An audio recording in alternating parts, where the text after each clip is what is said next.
Perhaps the most difficult thing in life is change. We're creatures of habit, creatures of comfort and pleasure. And whatever is comfortable and pleasurable, we don't want to change. We want to have it, have more of it. Now, of course, that might itself be something that is negative. It's not even good for us, right? Sweets are pleasurable. You know, um, sitting and watching a screen and being entertained is comfortable and pleasurable. And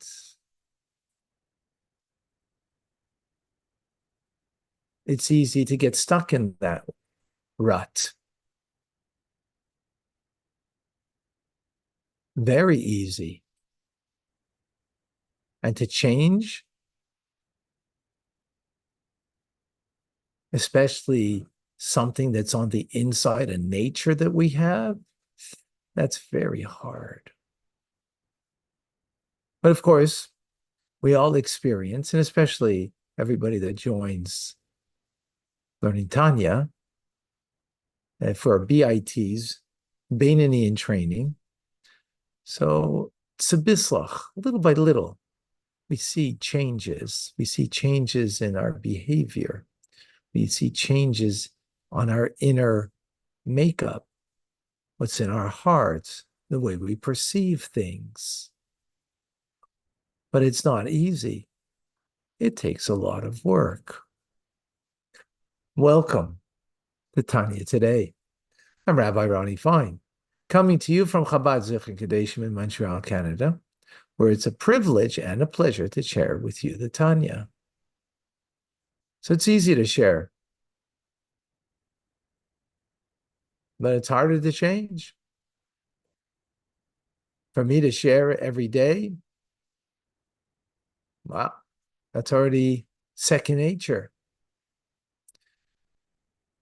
But to change from where I'm at,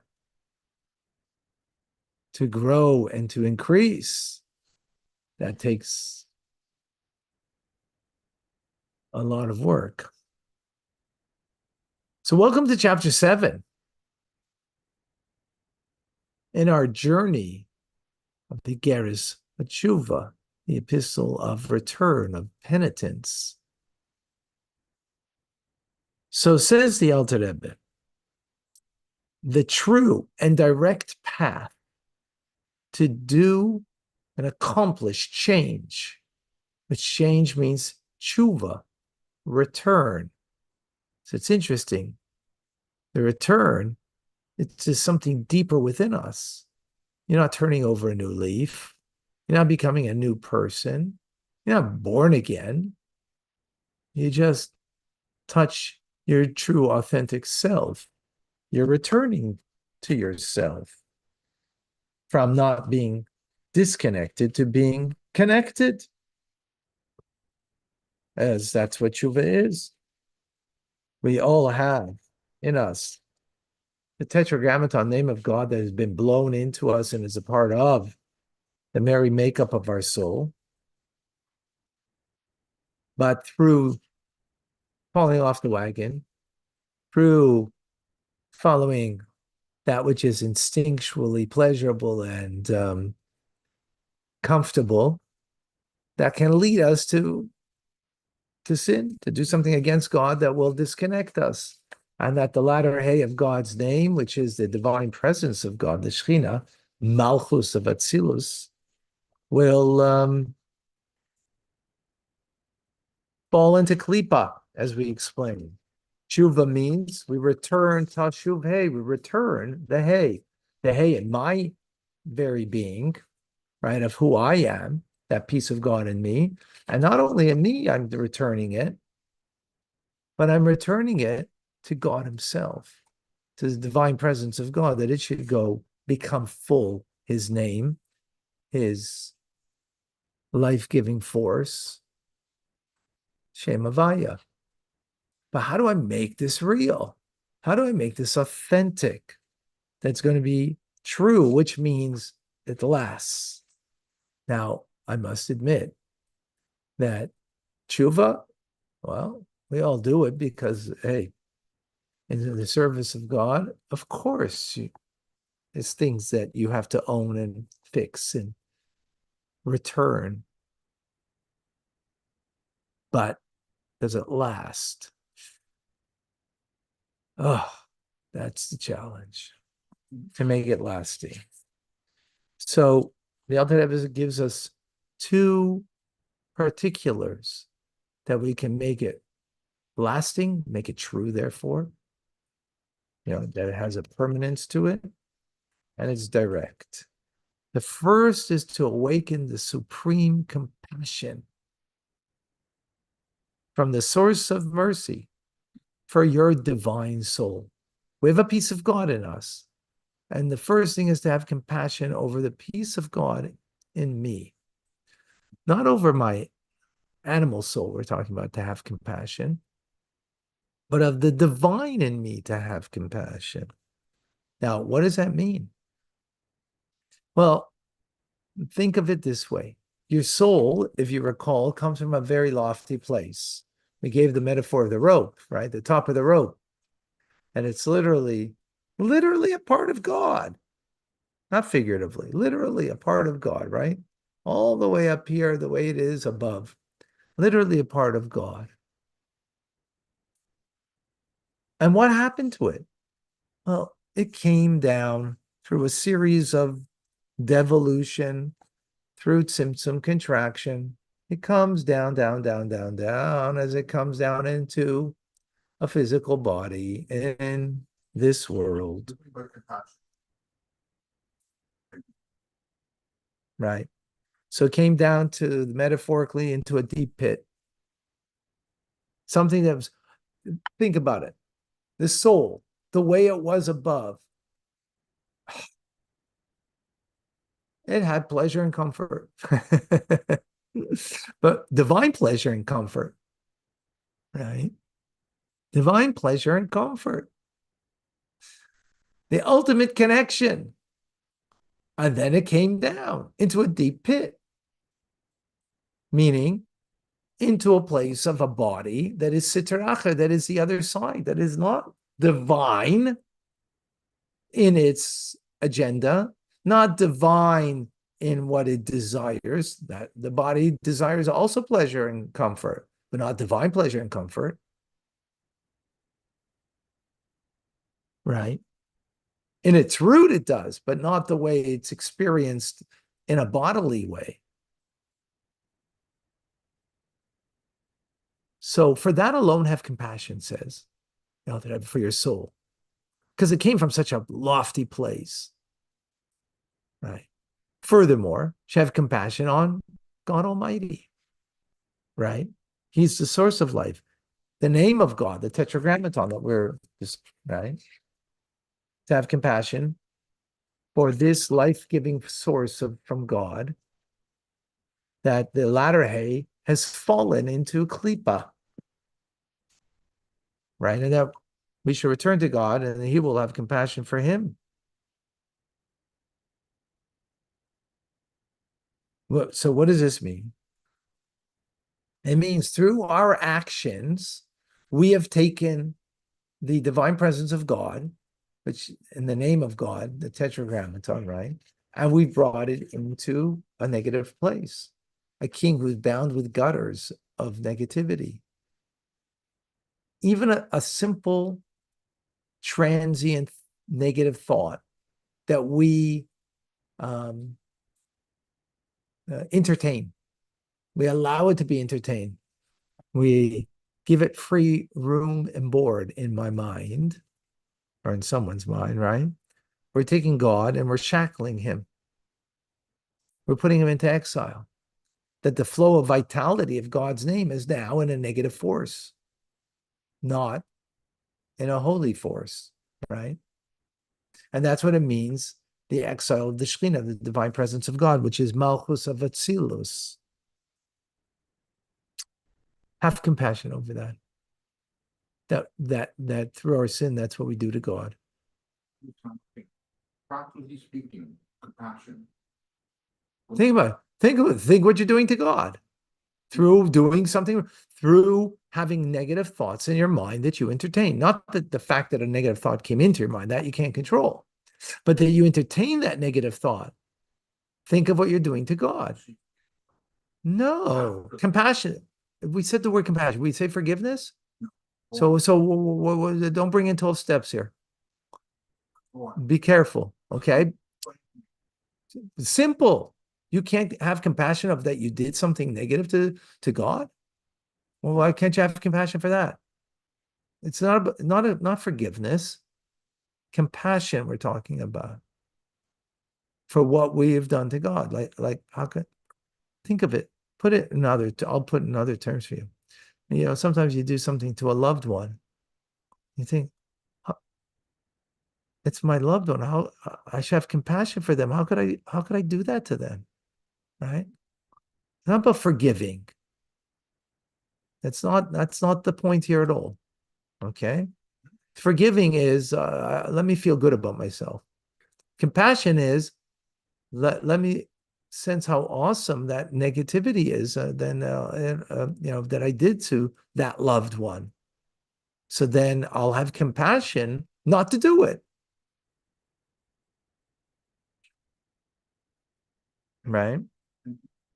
Very, very important difference between 12 steps here and what Torah is teaching. Okay? Huh? Well, in 12 steps, to be forgiving to what 12 steps? Okay. Right. No 12 steps. But right, I mean, not to say 12 steps are not have a value. I don't want to say that, but it's not the same thing. Okay? Not the same thing. When is the auspicious time to do this? He says, well, Chatzos, before at the midnight prayer.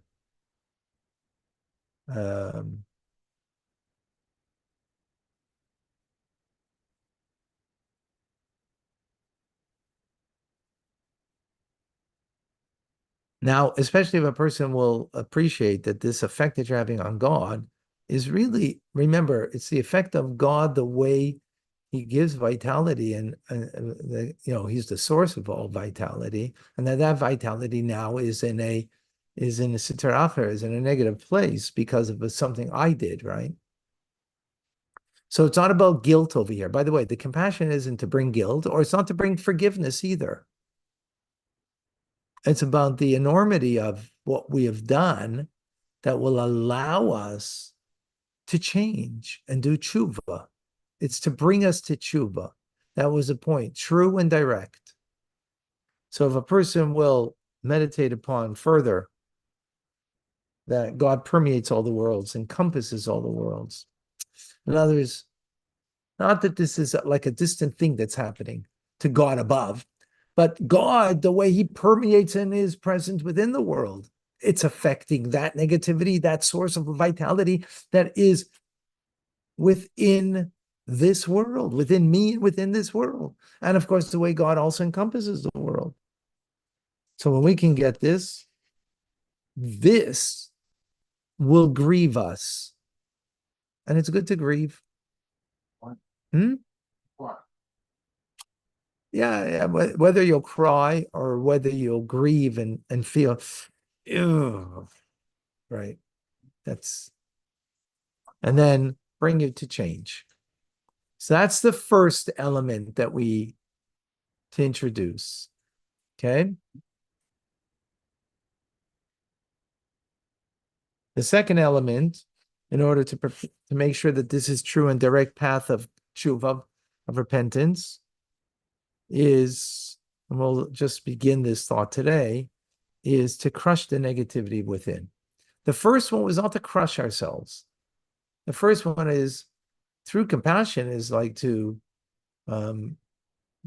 ultimately like rid of ourselves of it, but not in a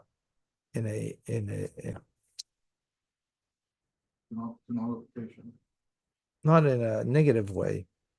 This one is you're fighting fire with fire. You have a fire force within you You got to fight it with fire. Meaning, you have a piece in you that is simply gross and arrogant. Your right, your animal soul, your body that animates it, right? Not that it itself, but its agenda, right? Its agenda is self-directed, is to fulfill my pleasures and desires, and um, which, because it's all about me, it's gross and arrogant, and therefore it exalts itself like an eagle with that arrogance, me, myself, and I, that's what it's all about. And we need to subjugate that and nullify it. That's an evil. That itself is evil. The fact that I make it all about me. That's arrogance from within me, right? Again, stemming from the animal soul in the body. And I need to break that with a contrite heart. That element in me is repugnant, right? That crushes it. As the Zohar says, an offering to Hashem, to Elohim, is a broken spirit, right? What can you offer God? What gift can you give him? Well, God doesn't have evil. He doesn't have darkness. My negativity, my darkness, I can give as a gift to God. How? By breaking it, breaking that spirit, the spirit of it, right? Of that negativity. And that's a true offering to God,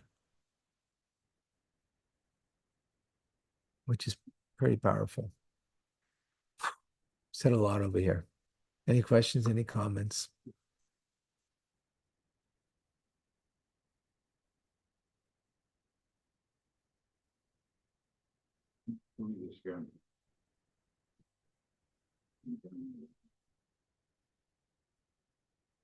Yeah.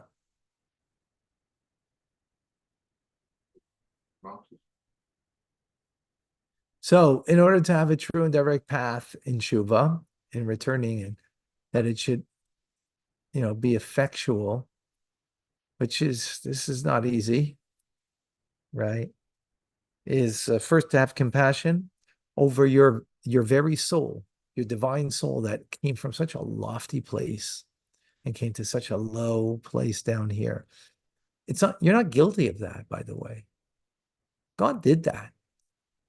So when we say to have compassion, doesn't mean to have guilt for the reality of the life that we have here.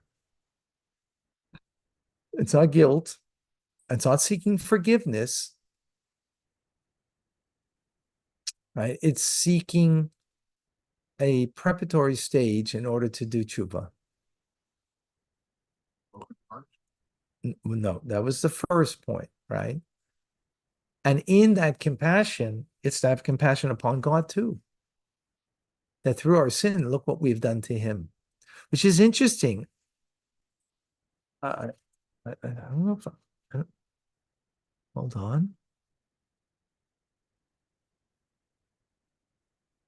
We it's not even, we don't even have compassion over ourselves that we've affected ourselves, that we've done a sin, by the way. We've affected God is the compassion, which is an interesting, I have to think about that and see if there's some commentary to explain that, because which actually tells you something, that when you did something wrong to another person, don't think about, oh, how bad you are. Think of the negativity that you did to the other. And that's what this is saying, right? Oh, look how bad I am. And perhaps that's because if I'm going to think about, oh, look what I did to myself. So then it probably will lead to guilt and not compassion. This is my take it or leave it, of understanding what the Alter Rebbe is saying here. Um,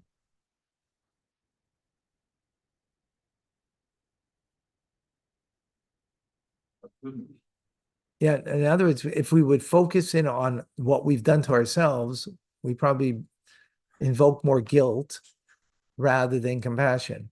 But if there's just a compassion on the reality that God created a body and a soul in a physical world, and just to think about that, which you're not guilty for, God did that, but that doesn't mean you can't have, you don't need have compassion because of being guilty for something. It's just a recognition of a reality that itself. And the reality is that our soul came from such a lofty place that was so comfortable and so pleasurable for it on high, so connected. And it comes down over here, a deep pit that is disconnected by just the nature of the fact that it's in a body in a physical world over here. There's a disconnect. For that alone, have compassion. Then further have compassion on God. That if we do something sinful, what we're doing to him. It's like taking the king and putting him into, to a very negative place. Have compassion. Same thing as when we do something to another person, a loved one, instead of feeling guilty yourself, right? But think about the person that's my child. How could I do that to them? That's my parent. How could I do that? That's my spouse. How could I do that to them? This is that's before we're talking before the tshuva. This is a prep for the tshuva, right? Okay. This is to make it real, to make it authentic, that it's gonna last, right? That's pretty powerful. So think about God, that what you're doing to him. The Shekhinah, the divine presence of God, the name of God, as we should mention, right? That's the first point. Second point is now crush the negativity within you. Crush, and we're gonna go into that more. We just started that. In other words, there is a coarse, haughty uh, nature that I have that leads me to live life for me, myself, and I. And that doesn't mean I'm not good to you, but it's for my benefit. I live for me, which is human, natural, right? Um, and that nature, I need to crush it. That haughtiness.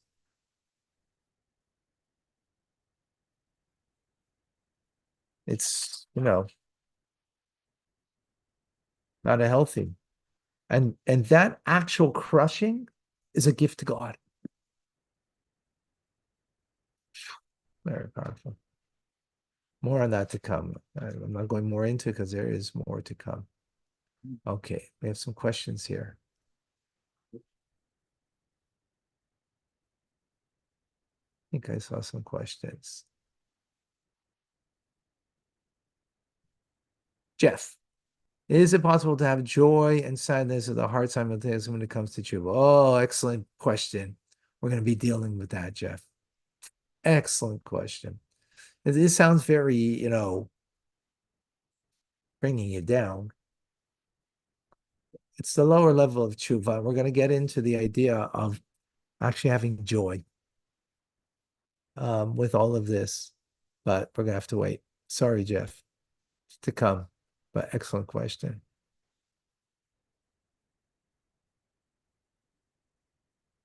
Yeah, the gift to God is not just to be the best person you could be, but it's to take that negativity and to not, and not allow it to.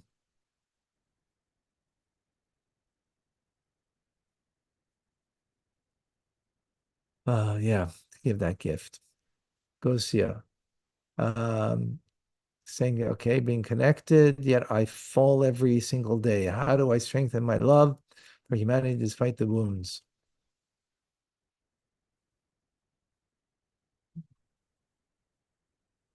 I don't know. I mean, what we spoke about, I think. Vicky, compassion then brings redemption. Yeah, it's very redeeming when you think about it. Absolutely. Redemption is not, I'm sorry, is that part of redemption? No, that's part of the tshuva. That's part of the tshuva. No. Vicky, okay, because we know the heart of God is hurt by our sin. Exactly. Yeah. I mean, we're in the name of God, this divine presence of God is brought into Klippa. We're affecting the vital source of God that fills all worlds, that encompasses all the worlds, is now gone into a state of negativity. That's like something to live Alice. How much of our self ego can we give away? Your own esteem. If your ego is your esteem, that's a problem. If your divine soul is your esteem, that's wonderful, right? That's what is the healthy self-esteem is that I've accomplished a lot and that's what gives you self-esteem. That's not healthy. But that I am a lot, right? That I am whole, complete, and worthy, not because I did something, but because I am something. That's healthy self-esteem. Yeah. I hope that's clear, Alice. Thank you for that question.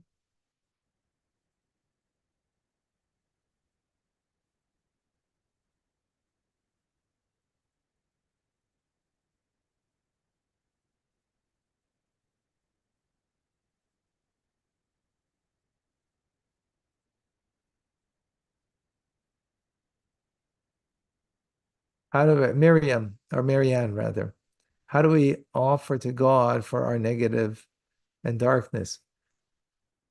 Um, by subduing it, right? So, for example, let's give an example, right? We all have loved ones, and usually who hurts you is a loved one, right? That's who hurts you. Yeah. Not your neighbor down the street who you just basically say, howdy, neighbor, have a great day. And that's your relationship. That person doesn't hurt you if they, one day maybe didn't respond back to you.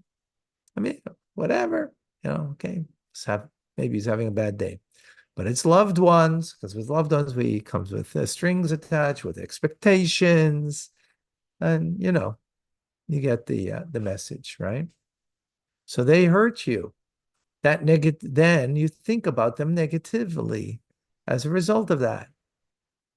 If you subdue that and don't allow that, right, and to crush that negativity, that right, to subdue it, crush that negativity, that's a real gift to God. Of course, it's good for us too, by the way.